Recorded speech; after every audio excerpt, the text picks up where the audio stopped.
Welcome to the All the Books Show, episode 253. Recorded from home, official podcast of the David A. Howe Public Library. We talk book news, author news, literary news, party news? Why not? Yeah. If there's a party, I want to cover it. All right, well, this just in then, ain't no party like an All the Books party. That's right.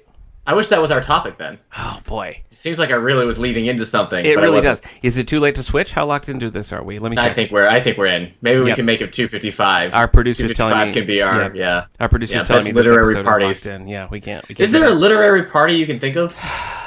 I mean, aren't all the award, like the Hugo Awards and all that, aren't those really I guess just those are parties? A bit of a party, yeah. They're like cons and that sort of thing. I would say so. Anyway, I'm Nick Gunning. Hi, Nick Gunning. And you are? Oh, I'm Eric Mickles. That's right. Despite forgetting to say your name and then whatever happened after you forgot to say your name, I was really impressed with the way that you reversed all the words of the intro, and yet you still put them to the end. You did. Yeah. You put them together smoothly, and it just poured right through. Mm-hmm. If I was wearing a hat, it would be off, sir. Oh, yeah. That's how I feel. You notoriously have a bad reputation with hats. You didn't have to say that on the podcast, but I mean, I guess if you're watching Twitch and you see the size of my head, you probably are aware. Hey, man, I'm not in a dissimilar boat. I've never really found... So I used to have a Superman ball cap to where I cannot tell you where it's gone. I wore it overseas for like 3 weeks and brought it back. I loved it, but I don't think I necessarily looked good in it. Yeah. I can honestly say that I have never looked good in a hat. It's rough because your heart cries out for a hat. I like a good hat, sure. Yeah. Just throw in a baseball hat or whatever. I had to, I was like the assistant coach for my son's t-ball league, and I had to wear a red Angels hat. It wasn't a good time. It wasn't a good time for anyone. I would also like to have shorter hair, but the more forehead that is revealed from me, the worse it gets. Really? So, yeah. I guess you could say I have a 5 head. Oh. As in, hey, it's Father's Day while we're recording, and that's a dad joke. That's true. It is true. It also reminds me of a painful childhood memory where, not for me, it wasn't painful for me, but my class was doing like experiments, and you were supposed to measure your forehead with spoons, and one girl was 3 spoons, and the rest of us were 2 spoons, and she cried. She was very upset about it. No one intended for this to be a making fun of someone's situation. It just the number of spoons didn't lie, and so I felt bad about it. 3 spoons she could have owned that, and that could have been like her code name or something. Yeah, hey, 3 spoons. Yeah. Oh, you know what? As you say it that way, I hear them getting upset. It doesn't sound good. That's pretty bad. Yeah. Well, neither here nor there. But you know what? Today is sort of a double whammy because as we record, the library is not officially open. I'm not there. You're not there. But this episode, if you're listening to it on the day it drops, that's June 29th, and that is the first day that the David A. Howe Library has really been open since, I want to say, March 14th.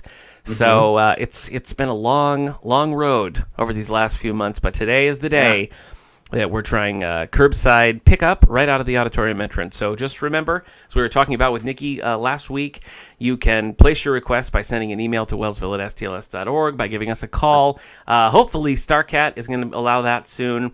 Place your request.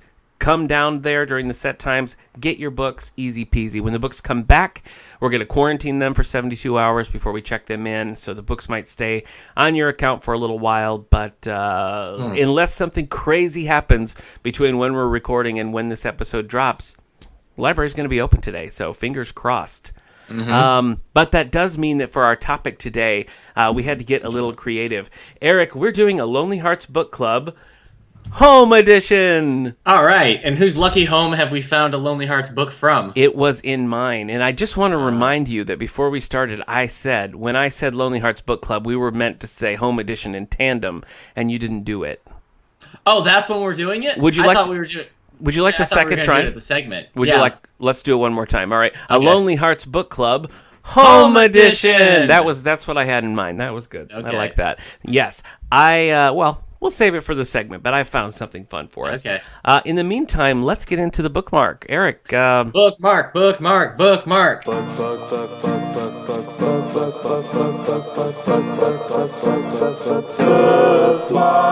have you been reading, man? Finish anything last week or so? I've been reading the news. Oh, boy. I know I messed up the Beatles lyrics, but That's okay. Yeah. Your heart was in the right place, and I appreciate that you tried. You've been explaining a lot of Pete Best lore to me this past week or so. I have, yes. I've learned a lot. I'm also very jealous that he made $1 million just by doing like a few demos. Probably more, honestly. I wish I had just shown up and been like, "Do you guys like this kazoo?" While they were recording, and then you would have cashed in. For those of you who don't know, Pete Best was the original drummer of the Beatles. His mother, Mona Best, is the one who got them a lot of their early gigs, and really is a lot of the reason why they sort of were pushed head and shoulders above other competition at the time. But when it came to record, the producers were like, you need a better drummer than Pete. So you can keep him for the road, but when you're recording, you need somebody else. And they were like, actually, we wouldn't mind having a new drummer all around. Right. But here's where it gets sticky. Neither John nor Paul nor George went to Pete and were like, listen, man, not working. They had their manager, Brian Epstein, break it to him. And of course, he was crushed. And Brian tried to put a band around Pete Best. Didn't fly. But decades later, when the Beatles anthology came out, some early Pete Best recordings were included, and that's where Pete Best cashed in. Mm-hmm. So that's the context to Eric's joke. Yeah, yeah. I guess up front. He felt like Pete second best for a while. Yeah. And, people took a while to, even though Ringo was pretty popular, like a popular drummer with Rory Storm and the Hurricanes, and he was a pretty well-known, entity at the time, people would chant Pete forever, Ringo never at a lot of the early concerts because they were very mad that Pete, who was the heartthrob, was kicked out. But people got over it because Ringo's better. Snap. I know. Hot take, I know. Yeah. But all of this is coming out of a bookmark. So have you actually read anything? Yeah, I've been reading the biography of Pete Best. And I know I said biography. I like it. Instead of biography. No, I think it's nice. Biography sounds like something that Ron Burgundy in Anchorman would say. He's like, I have been reading this biography. Yeah. Or, if someone out there is working on a history of bees, I think that would be a really good title. A biography. Yeah. Ooh. Is there anything that is not set up for a joke that you've been reading? I guess that's up to you. I've started The Fires of Heaven. Okay. That is the 5th book of the Wheel of Time series. You're doing it. Remind me how long it's been since you finished book 4. I think it's been like 5 years. Wow. Which was a pretty long, because I read the first 3 books with books in between them, but they were pretty close together. Mm-hmm. And then the 4th book was maybe like 2 years or so. So that was a big gap. And I'm not sure. I'd have to ask an expert, but I don't think I'm in the spots yet where they start to get, you'll laugh when I say long-winded, but I don't think they're at the spots where people consider this series too long, but I could be wrong. Maybe books 5 or 10 or where it is. I think you're right. I think okay. the long is yet to come. Yeah, so I think I'm still where things are cooking, so we'll see. I really did like book 4 a lot, so yeah, that's what I've been reading. Okay. And again, I took my own advice and have been watching through Community again. Nice. I'm about to finish season 5. Getting close to the end. I have probably done the least amount of reading that I've done in a week for maybe my entire adult life. I'm still just in this gushy brain quarantine place, and I'm just slow going. I put the Hunger Games book that I've been reading, the Ballad of Songbirds and Snakes.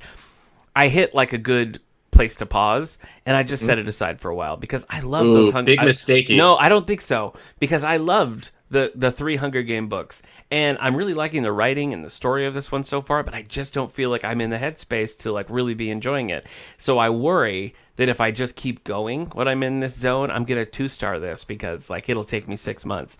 I need to retcon a review for Name of the Wind. No, not Name of the Wind. I need to retcon my review of Daisy Jones after the discussion you and I had. Yeah, and you were like, I think you need to give it 3 stars. Yeah, I did. Yeah. I brought it down to 3 stars. I saw that. So, I tried not to publicize it, but I was like, in all honesty, there you go. Yeah, I am glad you came clean. I almost called you on it on Goodreads because, I have it on tape that you said you gave it 4 stars, but you didn't. Anyway, I set that aside and I picked up some lighter fare, Resistance Reborn by Rebecca Roanhorse. This is a Star Wars book set in the new movie continuity, one that I'm doing with the book club with friends, where we just picked this one up. So I thought, Yes, I can get through that. I am, however, still reading Akado Witch, which is the YA for Adults book club that I'm doing with Kate, the children's librarian. Pretty good story so far. It's a lot of Nigerian culture bleeding into it, which I think is really nice to get that context of it. So it's very different from the other kinds of things that I read. And the magic presented in it is also very different, and there's kind of a mystery serial killer thread weaving through it too. So interesting read. I think it's going to make a good book club pick, but that's pretty much all the weight that my brain can hold at the moment. The way some people read like Christine Feehan or James Patterson, that's how I read Star Wars books. Yeah, They're just my sugary, almost like thriller-like book. I'm like, I'm just gonna read this and turn my brain off and then move on. Yeah, if you look at my tally of books I've read during quarantine, they were either audiobooks or Star Trek and Star Wars, because it's just a lot. It's just a lot. Yeah. I'm reading Denny O'Neill's Iron Man that I'd started last week. That's a big long run, and I'm reading what's called an Epic Collection, which is a huge set of Denny O'Neill Iron Man stories. Very impressive. The kind of, I don't know, the deep issues he's able to tackle in there. So I'm doing that. I finished only comic books that I finished. So I'll mention that I finished some classic Stan Lee, Steve Ditko, Captain America. But I'm going to cut it there because, Eric, I think we should share our news with the good people here, don't you think? Yep. For a long time, I think Nick has bought a boat. Finally. I finally did it. It's beautiful. It's beautiful. Too bad it's during quarantine. Yeah, and I'm landlocked here, but I still feel like one of these days. All right. Yes. Well, I feel like for a long time there's been two factions of All the Books listeners. There's been the faction that's like, tell me more about comic books and what you think about comic books and the comic books that you're reading. And then the other faction that's like, please stop and talk about things that are not comic books. So we have some good news for both factions. Yeah. Because, believe it or not, we always do abridge the amount we want to talk about comic books. Goodness. And even beyond that, I usually take out a little bit just to bring it down a little bit more level. Finally, we've decided just to lean into it, and we're starting a new YouTube show that's just me and Eric sitting down, chatting about topics in comic book history, characters that we like, things we're currently reading, like historic runs that we're interested in. All of that just sort of unfiltered comic book talk is going to be over on YouTube. What page can people find it on if they're looking for it, Eric? They can find it, on my YouTube page for the time being. That's Dusk versus Tweak YouTube page. But it will also be posted on radiomeanwhile.com. And I'm sure we'll also be sharing it via Twitters and everything. So, at the time of recording right now, we're going to record the first episode after this episode. Just getting ready to do the pilot? Yeah, basically, the way you described it, like the past year, you could say, all the X-Men I've been reading, I've just been saying, like, I've read some X-Men comics. Not going to happen over there. On that one, you're going to know individual issues of X-Men comics I read. Yeah. So... Yeah. Yeah, and you're going to find the answers to such questions like, what's up with the original Human Torch? Yeah, he became the Vision. Was there a whole line of Hanna-Barbera comic books in the 70s? There were. These are the kind of things that you're only going to find over on Comic Book Coffee Break. Yeah. So take a look for that. Like Eric said, we're recording the pilot a little bit later. And it's how it came up was we were like, we should just do a whole bookmark segment that's just comic books somewhere else. So yeah. I'm not going to feel self-conscious anymore. That's right. So, and Nick really needs this because, like, he's got all this energy after buying the boat, but now he just can't. I know. Well, I'm sitting in the boat. I'm sitting in the boat and reading the comics. Yeah. It's cool that you turned your landlocked boat into a... You know what? Actually, you turning a landlocked boat into a recording studio would be the coolest thing in the world. That actually does sound really cool. Yeah, it does. You're right. Let's just go to my recording studio. Yeah. A boat. Yeah, it's a boat. It's just a boat in my yard. You raise it up so you still have to climb up to the boat. You still have to walk up the ramp to the boat. That sounds perfect. Wow. All right. That's a dad thing. Happy Father's Day. Yeah, seriously. You're the father on this. That's right. I am. Yeah. Thank you. Wait, that's all with your bookmark. Did you watch anything of consequence? I have actually been watching this Netflix show. Oh, I always mess up the title. I can't remember what it's called. There's another dad thing for you, right? It is about these people who are on a plane and realize that when the sun comes up, it is killing everyone who is touched by the sun. And so they just continue to fly west. I know. They just continue to fly west as they're like racing the sun around the globe, trying to figure out what the heck to do and where to go where they'll be safe. So it's very tense and very interesting. I'm really liking it so far. Into the Night? Into the Night. That's it. Thank you. I have 6 episode series. All right. Yep. Bizarro. Okay. That's good. Cool. Yeah, it is good. Mm-hmm. All right. But no movies. It's been my turn to pick a movie in this house. Yeah. And all we've done has been rewatching The Simpsons. So we just started the 3rd season because on Disney Plus they finally fixed the aspect ratio. I heard that. Yeah, I heard. That's cool. So that's what we've been doing. And so it's been a lot of fun for me. But also realizing it, watching it with somebody who's never seen it, just how many like heartfelt and kind of sad episodes there are. And but it's been so fun. Like, and it's funny because I just like The Simpsons still just cracks me up. Yeah, I was a latecomer to The Simpsons. My wife was always the fan, but it was another thing that I wasn't allowed to watch as a kid. All right, then we're back to the New York Times. Take it away. Bestsellers. The bestseller list. You're doing combined print? Combined print and ebook fiction. Okay. Okay, so number 10 is Little Fires Everywhere by Celeste G. An artist upends a quiet town outside of Cleveland. I've heard more popular positive reviews about the Hulu series, so I just got to get on board and watch it. The Guest List by Lucy Fowley, a wedding between a TV star and a magazine publisher on an island off the coast of Ireland turns deadly. Yeah, that's a lot of setup just to be like. That is. Yeah. Ooh, a wedding between TV star and Ooh, if that's anything like Then There Were None, sign me up. Yeah. I do love a good Then There Were None setup. I think you should watch again, it. Absolutely. Maybe someday we'll talk this again on a comic book coffee break. Yeah. But there was a fun Batman story Grant Morrison did that was basically Then There Were None with a whole bunch of like old Batman wannabes on an island, and they were all just getting. We have it at the library. It's in the. I feel like I've read that. Read that, but. And you and I saw bananas rendition of that play. We saw a high school. We went there. Oh my gosh! We were supporting the local high school that was right next to the college. Yes. It was a high school rendition of Then There Were None, and the kid who played the killer went in so hard. And when he was attempting to murder the girl, I think we were all a little nervous that we were really witnessing a murder. Yeah. It was where like Nicolas Cage would be in the back of the room being like, you need to take this down a notch. Oh my, no kidding. Slow down. Like, I will have my head. We were like, It was. Yeah, Nicolas Cage. Oh my gosh. I'd blocked that out. I had successfully blocked that out, but that was bananas. Is this a Nora Roberts book? Is that what we're talking about here? This is Lucy Fowley. This has been on the list for 2 weeks. Doesn't Nora Roberts also have some sort of like wedding island sort of book? I guess we'll find out as we go. Number 8, Hideaway by Nora Roberts. A child star escapes her abductors, gathers herself in Western Ireland, and returns to Hollywood. Yeah, Ireland. Yeah. Ireland and like a TV star. That's why that's weird. Yeah. Okay. Oh, yeah.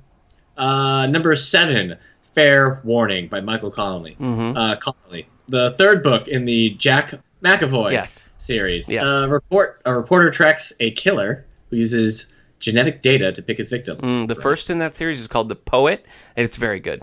I like that book quite a bit. Number 6 is Camino Wins by John Grisham. See, this seems like the kind of book you should be reading right now, Nick. Hey! I just went through Father's Day, and no one I'm always saying these are dad books. Yeah. And to be fair, your son's 6 years old. I don't know if he's entirely with it about John Grisham. That's true. You're right. And I wouldn't be surprised if he got you a Lego set and then asked if that reflects on me. That reflects on me. Actually, he gave me a pretty creative card that he made me. It was like a picture of us that he drew, and there were hearts on the front. On the back of the card, he drew a heart in a darker color and gave me a flashlight and said I had to use the flashlight from the back of the card and find the hidden heart. Snap! Right? Wow. And I was like, oh, that's cute. And then there actually was a hidden heart back there. And I was thoroughly impressed. That's impressive. Yeah. I'm not saying that Camino Wins wouldn't have been a welcome addition. Yeah. It's just the card was clever. So. Maybe some cash in that card. Yeah. Yeah, a Barnes & Noble gift card. Can together. Yeah, I don't think that's unreasonable, but... Yeah, he goes through your wallet to take out some cash. Right, yeah. He Dennis the Menaces me a Camino Wins by John Grisham. Yeah, but you don't have to worry about that right now because you're inside your recording boat. Yeah, my recording boat. Mm-hmm. Yeah. Camino Wins by John Grisham. Okay, hold on. Book idea. A band in the 70s, in the style of, let's say, something like the Eagles. Okay? Yeah. So, easy soft rock kind of band. Okay. They're in a rut. They need to record. They decide, hey, let's do it. Let's go record on the open sea in this yacht that's set up for recording. Yeah. Oh no, it's sinking. Wow. Yeah. I gotta tell you, the sinking part actually turned me off a little bit. Really? I was you just want to hear the recording process on the boat. Yeah, all the things that would go wrong and trying to... yeah, I mean, that sounds like a growing experience, but the sinking... But the sinking was one step too far. It puts a time clock on it, is all I'm saying. You gotta really... That's true. What if they decide we can't leave the boat until this album is done, even if it's sinking? And that kind of affects their song. So like when we hear it, we're like, boy, they really do feel like their relationship is sinking down. No, these guys, they just can't keep their head above water. Number 5. Number 5, The Vanishing Half by Britt Bennett. The lives of twin sisters who run from a Scotland black community at age 16 diverge as one returns and the other takes on a different racial identity, but their fates intertwine. I know that's Scotland, not Ireland, but is either one of them a TV star? Oh, did I say a Scottish black community? Yes. Let me reread this. Okay. The lives of twin sisters who run away from a southern black community at age 16 diverge as one returns to another, takes a different racial identity. I don't know why I said Scottish. So. Okay. Yeah. All right. Number 4, Where the Crawdads Sing. In a quiet Scottish town in 1969, a young woman who survived alone in the marsh becomes a murder suspect. How many marshes does Scotland have? I'm not entirely sure of the geography of like the terrain of Scotland. Yeah. So, I can't help you. I don't know. Marshy? Seems like it. Number 3, Tom Clancy, Firing Point by Mike Madden. When an old friend is killed during a bombing of a Barcelona cafe, Jack Ryan Jr. Searches for those responsibilities. Is Jack Ryan Jr. not president? Jack Ryan Sr. was president at some point. I think Jack Ryan Jr. was an animated series from the 80s about Jack Ryan's nephew. And Jack Ryan Jr. is the nephew. Yeah. And you know what? I have not seen an episode of James Bond Jr., which we were spoofing just then, in a very long time. Long time. Do you want to plug that episode where you talked to Mel Gilden about James Bond Jr.?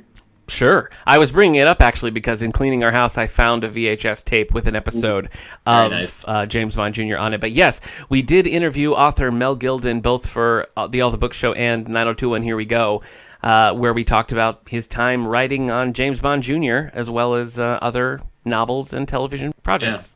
Yeah. Number 2, Daddy's Girl by Danielle Steele. After a California rancher's sudden death, his 3 daughters discover things they did not know about their father. But the cover looks kind of like nice. Maybe it was like, we sold the farm and donated it all to charity? Yeah, maybe it's that maybe this is one of those rare occurrences where the father has a lot of nice secrets. Yeah. Maybe he gave a lot of money. Yeah. Maybe he didn't want to brag at the dinner table. He had a really charitable spirit, and it's not like they find just jars of human urine in the basement. Yeah, sure. Yeah. Number 1, The Summer House by James Patterson and Brendan Desbois. Is this co-author we're familiar with? No. I don't know. I'm trying to remember. I don't think it is. Not one that I've read anyway. A newcomer in the house of James Patterson? Possibly. Yeah. Jeremiah Cook, a veteran and former NYPD cop, investigates a mass murder near a lake in Georgia. Near a lake. Near a lake. Okay. Near a lake in Georgia. Not in the lake, but it's nearby. It's adjacent to the lake. Yeah, it's kind of like if the body wasn't found in the lake, why even mention that the lake is nearby? Why not just say in the woods? You know what? I have read one of these books. I read Out of Sight by James Patterson and Brendan Dubois. It was not good. I didn't like it. Oh, hey. I didn't like it. Hey. But, yes. Did your best. Brendan Dubois wrote some book shots with him back when that was a thing. And then the book, The First Lady and the Summer House. Do you remember when book shots were... What is it? Like, it was like 2 a month. It was 2 a month of these like 90 to 100 page like quick little thrillers. I think 2 a month is conservative number. Do you really? Oh, yeah. Possible. They were big business, and then they just dried up completely. Yeah. There was no more. Well, it's like Quibi. They were the book equivalent of Quibi. Basically. In which you think that people, because they're on their phone all the time and are taking media in such short bites during the day, they want things that are made for short bites. Yeah. But no, we don't want Quibi, and we didn't want book shots. Right. I also think the price point was kind of a thing. I think if they would have been just a little bit, because it's essentially just a short story. You know, it's like the final project of a senior sem writing class. Yeah, you know? Yeah. I don't think unless somebody reads short stories, why would they pick that up? I don't know. I get the idea. I really do get the idea. Version. They talked a lot about like commuters on trains and that sort of thing, which I mean, what is it, 1965? But also like, I think if even they would have been subways, even if you're sitting on a subway, do you want to like open your bag and get that out, or are you just going to take out your phone, which you've already had out because you always have your phone out? Well, Grandpa, I think probably you just buy them like on Google Books or Kindle or whatever, and have them run on your phone. But I'm a grandpa. Yeah. But because I don't want to read a book shot. No. But the argument you're making is you're not going to pull out a print book to read. You're just going to look at your phone. But I think their thought process was you can just read it on your phone in an hour. I think it was just too much and too expensive. I think that's all it was. Yeah. Okay. All right. The Short Life of the James Patterson Book Shot. They had their book shot and they burned bright. Yes, they did. Yeah. Yes, they did. I feel like you and I were covering them maybe exclusively. I don't know how many other book podcasts out there were covering book shots as much as we were. I mean, we did an episode where we read one. Yeah, we did. That's true. It seemed like for a while we were like the one-stop shop for book shot news. Well, it was interesting. It would have been really... How did we not start a podcast dedicated to book shots? Yeah. You know, hindsight, man, we could have been rich. It would be kind of a funny podcast to do now because there's a manageable numbers. And don't even get me started on Bookshop Flames. There was a whole offshoot of just romance novels not written by James Patterson, but still had James Patterson, not even claiming to be written by James Patterson, I should say. Yeah. But anyway, are you ready for segment time, buddy? Is that what time it is? Yeah. Segment. Oh, wait, no, we have a song. We do. Here it goes. Lonely Hearts Book Club Home Edition. with Nic and Eric. Now, normally what I do when we're at the library, if you're new to the podcast here, you're joining us at episode 252, normally I would run a report and look at what books in our collection, because David A. Howe has a whole second level down underneath. That sounds like a dungeon. It's just a downstairs where we can keep a lot of books that... other libraries might have to get rid of due to space size. But since we have the space, we try to keep unique titles in the system, even if they don't get a lot of play. Sometimes we find some real gems down there. So I run this report. I pick something. Eric and I investigate it. We decide whether or not the lack of use was because people just weren't discovering it, or they were discovering it and making the correct decision. Today, because we're not yet back at the library, I looked at my own shelves and found a book that I've had for a very, very long time that I don't think I've ever even thumbed through. It is The Monkey Wrench Gang by Edward Abbey. Is that name familiar to you, Eric? No. Are we looking at like an apple dumpling gang kind of situation? That's kind of what it seems like. Now, a few episodes back when we did our lockdown book recommendations, I mentioned the book Desert Solitaire, which is a nonfiction sort of memoir, sort of philosophy book by Edward Abbey. This is his fiction novel, one of many fiction novels. And so I picked it up for that reason. I recognized the name. I love Desert Solitaire, and I thought, oh, okay, sure. Let's read some fiction here by Edward Abbey. Let me tell you a little bit of information about the book. It was published in 1975. It remains his most popular work of fiction. The original cover price on the copy I have, $6.99 for the paperback. On the cover, we have the Monkey Wrench Gang in a diamond with a blurb underneath, "Excellent High Adventure, Playboy Magazine." So Playboy thinks it's an excellent high adventure. You have a group of people in a Jeep. A very hairy man is driving. You've got a woman with an Indiana Jones hat. You got sort of a Steve Irwin type behind. And then next to her, you have a balding middle-aged man with glasses. There are so many different covers of this. Like, you have definitely the 70s, early 80s cover. I think the original cover is this, like, kind of just plain black font text, and then it's a giant wrench crushing a bulldozer with somebody hanging off the bulldozer. Background is completely white. And then there's the one that looks like it's trying to go for, like, a comic book look. Yeah. Where, like, there's an old man with a cigar, still the girl with the Indiana Jones hat, and they're watching a train come in. So, like, compare, like, the one with the Jeep, the one with the bulldozer, and the one with the train, I got nothing. Wow. Also, it looks like they updated it sometimes in, like, the early 2000s, and it's just an image of, like, something that looks like the outback of Utah or Arizona, and it just says the Monkey Wrench Gang in orange. Monkey Wrench Gang. So, like, putting this together, no idea. Like, are they trying to stop modern times from coming to their town? I don't know. Let me tell you. Let me read. Do you have a Spielberg vibe from the cover you have? It does. It does. And not just the Indiana Jones hat, but like that kind of southwestern Americana background with that Jeep. Like maybe they're being chased by the Nazis. Yeah. Yes. From the back cover, in quote, "And just what the hell are they planning next?" All right, that's above everything else. All right, synopsis. The bridge, bedecked with bunting, streamers, and day-glow banners, was ready. The throng prepared to unloose a cheer or two. Suddenly, the center of the bridge rose up and broke in two along a jagged zigzag line. A sheet of red flame streamed skyward.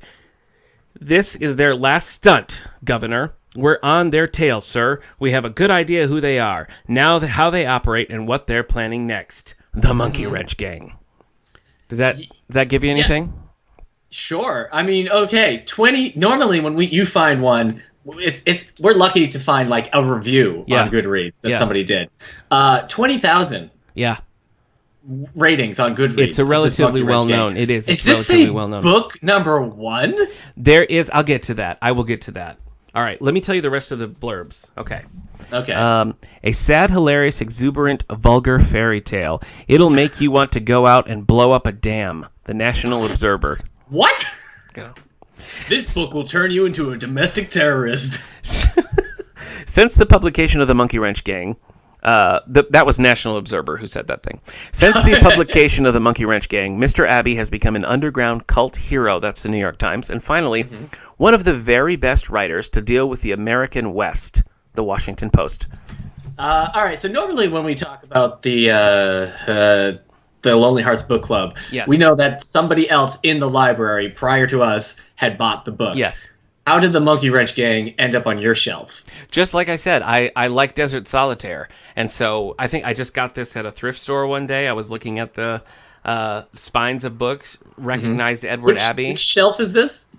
Which shelf? In your house. Like, where is it? Is it your main bookshelf? Yeah, it's main bookshelf. Okay. It was actually the because it's ABBEY alphabetically. It was the very first book on my bookshelf, if you want to get technical. And yet you still haven't read it. I haven't. I'd always intended to, but I just never picked it up. So here we go. Anything else good at that thrift store? Do you remember that thrift store? Sadly, it is no more. It has been closed. It was one that was in Springville. It was huge. It was where I got a lot of books and a lot of furniture. So I'm sad to see it go. All right, so we open up. We have more. We have more. Okay. Here's more reviews here. A Real Romp, the Saturday Review. Ribald, outrageous, and in fact, scandalous, said the Smithsonian. The Monkey Wrench Gang is a laconic comedy played out in vast open space Abbey loves and knows well. That's true from Desert Solitaire. Newsweek. Mixes comedy and chaos with enough chase sequences. By your cover, there better be at least one. A little bit of Scooby-Doo vibe going on. Are these just grown-up Scooby-Doo characters? No. Mixes comedy and chaos with enough chase sequences to leave you hungering for more. San Francisco Examiner and Chronicle. And finally, Edward Abbey is a writer one would not want to miss. The Washington Post. We have a very elaborate content list here. We have a prologue. We have 4 different origins. And then the first, I guess, main chapter starts with the Wooden Shoe Conspiracy. Every chapter has a fun name. All right. The Raid at Comb Wash. Hey Duke's March. Hey Duke and Smith at Play. Search and Rescue on the Job. Doc and Bonnie Go Shopping. The Kraken's Arm. Saturday Night in America. Dr. Sarvis at Home. A lot of interesting things happening there. We have some quotes on the inside cover here. But oh, my desert, yours is the only death I cannot bear. Richard Sheldon. Resist much. Obey little. Walt Whitman. Now or never. Thoreau. And in a classy move, we have sabotage. Yes. Sabot, wooden shoe, plus age, from damage done to machinery by sabots. So now we know what sabotage is, according to Webster's Dictionary. And we have a map. We have a map on the inside cover. Yeah, we need one. We would need one. Now I know, because I didn't know where the Valley of Gods was in relation to Hall's Crossing Marina. And now I know exactly where it is because there's a map. Prologue. The aftermath. Oh, what do you think about that? It begins where it ends. Do you like that? Yeah, it's not even ad nauseum. I know. No. Ad nauseum. Ad nauseum. No. That means on and on and on. Yeah. All right. Continue. When a new bridge between 2 sovereign states of the United States has been completed, it is time for speech, for flags, bands, and electronically amplified techno-industrial rhetoric. For the public address. The people are waiting. The bridge, bedecked with bunting, streamers, and day-glow banners, is ready. All wait for the official opening and final oration. The slash of ribbon, the advancing limousines. No matter that in the actual fact, the bridge has already known heavy commercial use for 6 months. Long files of automobiles stand at the approaches, strung out for miles to the north and south and monitored by state police on motorcycles, sullen, heavy men, creaking with leather, stiff in riot helmet, badge, gun, mace, club, radio. The proud, tough, sensitive flunkies of the rich and powerful. Eek. Armed and dangerous. When was this book written? 1975. 1975. The people wait, sweltering in the glare, roasting in their cars, bright as beetles under the soft roar of the sun. The desert sun of the Utah, Arizona, the infernal, flaming, plasmic meatball in the sky. I've never heard of the sun described as a flaming meatball, but jeez, yeah. I mean, they both produce gas, so that makes sense. 5,000 people off-color. Yawning. What do you expect? It's the Monkey Wrench Gang. Yeah, you're right. Scallions. 5,000 people yawning in their cars, intimidated by the cops and bored to acedia by the chant of the politicians. Their squalling kids fight in the back seats, frigid queen ice cream drooling down their chins and elbows, pooling Jackson Pollock schmierkunst on the malevolent radicals of the... Boy, it's getting hard. Vinyl light seat covers. All endure... though none can bear to listen to the high decibel racket pouring from the public address system. Eric, what are you learning so far? That I'm bored. Okay. I mean, already, I guess I don't want to blow up anything, let alone a dam right now. Understood. I guess I'm feeling sort of a subversive tone coming off off hot, would you say? Yeah, a little cranky in the 70s. Yeah, okay.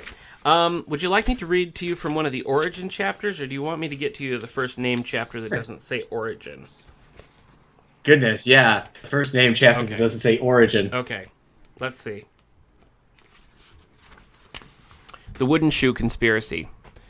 There was this bum on the beach, fiercely bearded, short, squat, malevolent, his motor vehicle loaded with dangerous weapons. This bum... A lot of bumps on the beach. I guess so. Did nothing, said nothing, stared. They ignored him. Smith's assistant boatman, sorry, I gave him a promotion. Smith's assistant boatman did not appear. Never did appear. Smith rigged his boat alone, chewing on jerky. He sent his girlfriend to Page with the truck to pick up the passengers, and arriving that morning by air. The bum watched. As soon as the work was completed, he would probably ask for a job. Flight 96 was late, as usual. Boy, this is not doing it for me. I'm just not feeling it.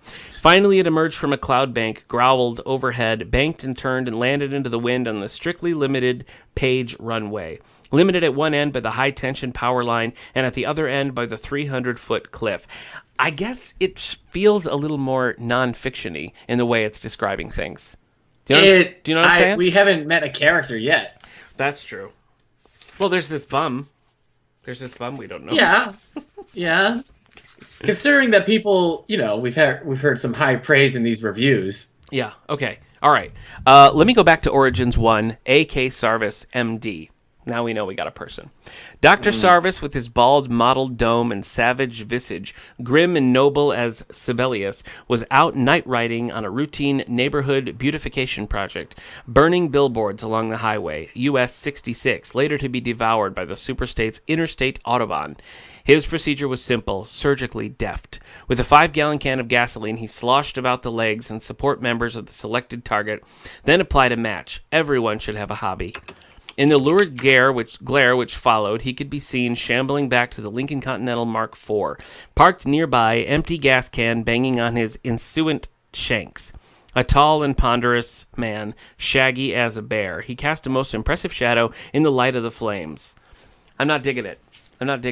I was looking up who Sibelius is, but I guess I misspelt it because the only person I got was Kathleen Sibelius, who was a Secretary of Health and Human Services during 2009 to 2014. I'm finding this one particularly difficult to get a sense of. So let me read you an online synopsis that gives you a little bit more what we're talking about.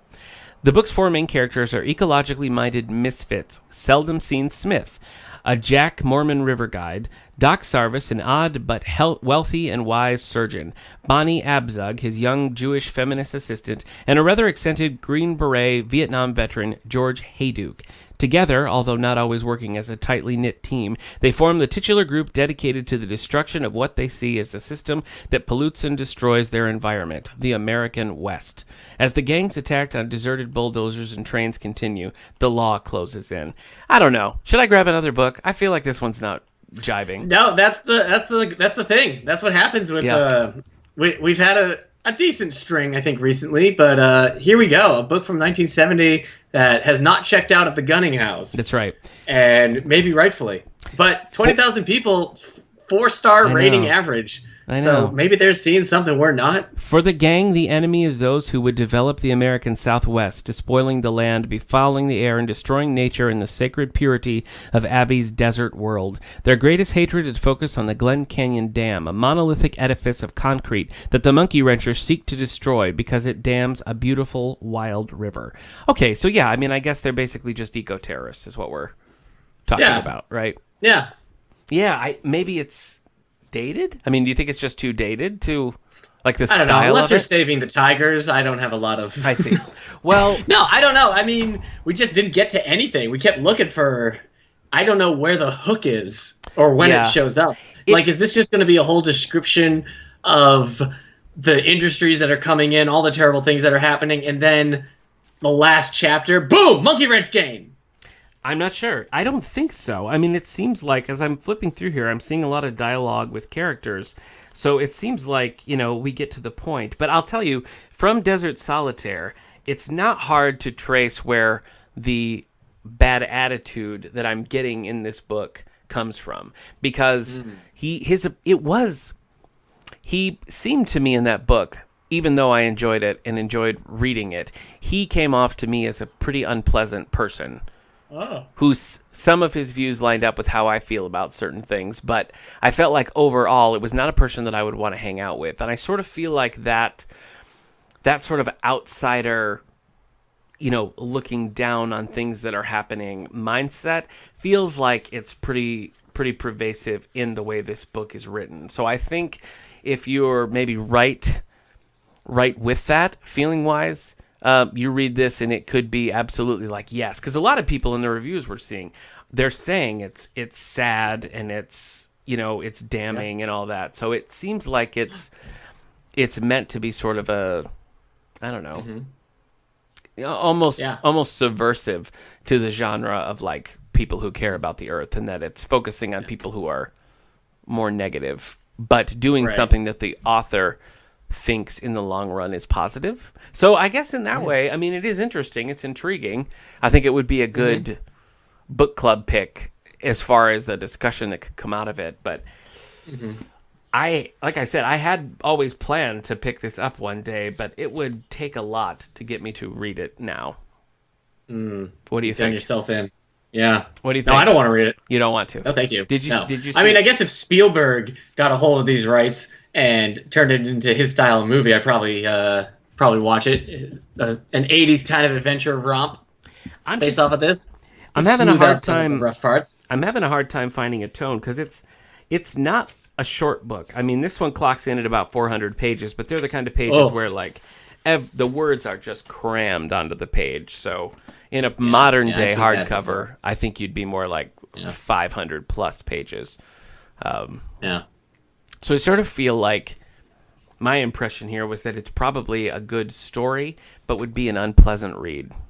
Do you think that I should keep this book on my shelf, or do you think? That's a good. Yeah, I don't know. I almost feel like because you've now decided you're probably not going to pick it up. It's just taking up space. It's part of the culling. As a book that's basically the start on your bookshelf. Yeah, sets a pretty bad precedent. The next on that is Watership Down. Ooh, depressing. Yeah. Have you read Watership Down? No, I haven't. I'm a hypocrite. I'm a fraud. I bought it because I picked it up in Barnes & Noble and was reading it and was just so impressed by the writing and the story. But then when you sit down to read it, it just is so dark. It's so dark. And like it's the juxtaposition of the darkness with like the cute woodland creatures that makes the book so like fascinating and readable. But at the time, I just wasn't in the right zone for it. So maybe what's come out of this is that maybe now I'll pick up Watership Down once my brain gets back to retaining knowledge. Sure. Yeah. All right, folks, that was The Monkey Wrench Gang by Edward Abbey. And it's going to get a thumbs down, a universal thumbs down from the All the Book Show Lonely Hearts Book Club, I'm sad to say. That's kind of a downer. I feel I'm sad now. Yeah. You know? Yeah. Well. I'm sorry, man. I don't own it. No, I don't have any responsibility. No, I understand. I'm free. Keep it or don't. Yep. Doesn't affect my bookshelf. Okay, well, I'll keep you posted. Listeners, if you've read this book, or Hey Dude... I'm going to get confused with the Nickelodeon show, Hey Dude. Listeners, if you've read this book... Hey Dude Lives! I mean, that's a perfect name for a reboot of Hey Dude. Yeah. Yeah. But if you've read this book or its sequel, Hey Dude Lives, and think, no, you've made a mistake here, Nick, you absolutely should read this book. It's so good. I do want to hear your thoughts on why and about this book in general. So you can find us on Twitter at All the Book Show, Facebook at David A. Howe Public Library. You can send us an email at wellsville@stls.org, or you can comment right on SoundCloud, right in this episode at soundcloud.com/allthebooks. But let us know what you think.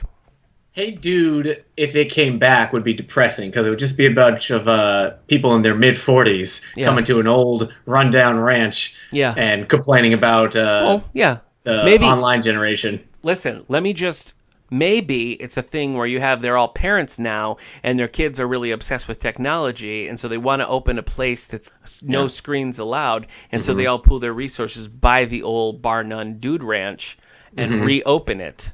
Well, is the Dude Ranch on the same land and thus an extension of the Salute Your Shorts camp? Is there a verse? I don't think that was established in the Nickelodeon canon, but I think the new series could make that connection. I think there's room for it, yeah. I think so, too. Yeah. I would certainly be open to that. I don't think we can combine... You know what? We could even combine the 90s version of Land of the Lost, and that is just happening all in the past. Right. And they're now on the Land of the Lost land. And maybe some days they're digging up and they find the bones of that lady who wears a bikini all the time. Oh, boy. Yeah. They opened the doors, they found dinosaurs. Yeah. Living in the Land of the Lost. Well, that cheered me up a little bit, actually. Yeah. Spitballing a Hey Dude revival. Give me a Narnia, but with dinosaurs. I'm in. Yeah. I mean, I think that's just Dinotopia. Or Dino City, the Dino City book I read. Not a movie I watched as a kid. Could be. Where they get sucked into a dinosaur movie or game or something. Did you ever read, back when we interviewed Alan Dean Foster for the show a while back, you mentioned the Dinotopia books, and he really liked those books and was glad that you brought them up. Have you since investigated them and read more? Dinotopia is one of those series, I never know what you're supposed to read. I remember actually reading one of, the art books and going through it. But, as a kid, I was like, what are the Dinotopia books? Are they these chapter books that are for us, that are in my school library? Yeah. Are they the bigger Dinotopia books? Or are they just a bunch of picture books? Right. So it was just a lot of questions. I watched the show. That was bad. Yeah. Okay. The bad show. Gizmo or something was the name of the Gallimimus. I just have to take your word on it. I don't know at all. So, okay. Yeah, that pacifist. He said there was a challenge with that one because it's a pacifist society, right, the Dinotopia. He's like, how do you come up with conflict? But yeah, what did he say? He said it's a book about dinosaurs and pirates, and if that doesn't get your blood going, I don't know what will. Yeah. That interview was a lot of fun. You can find that again at soundcloud.com/allthebooks. I did put the ice. What's it called? Ice breaker. Ice rigger. Ice Rigger. I did put that on my I've read list. that. Episode 225 is Alan Dean Foster. Everybody, you can find that there. It's also in both our Star Trek and Star Wars playlists because he's written for both. All right, hey. For a lot. Thanks for talking about Hey Dude and Star Wars with me for a minute there. It cheered me up after the Monkey Wrench gang. Sure. All right. As far as book news go, everyone, we kind of covered that at the top. The library right now, again, as of recording, the library right now is in curbside pickup, so please stop in and pick up your holds. You can request anything we have, limited to our collection. Right now we're not, no libraries are allowed to share in between libraries, but you can check out any of our video games, movies, children's books, adult books, large print, audio books, newspaper, magazines, graphic novels, the works. You can come and check any and all of that stuff out by just placing a request, stopping in to pick it up during those times down at the auditorium door, which is right off the parking lot. So easy peasy. All right. All right. I think that's going to do it for this week's episode of the All the Books Show. Oh, that's it? I thought you were going to chime in there. No, I got nothing else. That's it. Okay. Yeah, that was the episode. Now I'm sad again. Say something to cheer me up.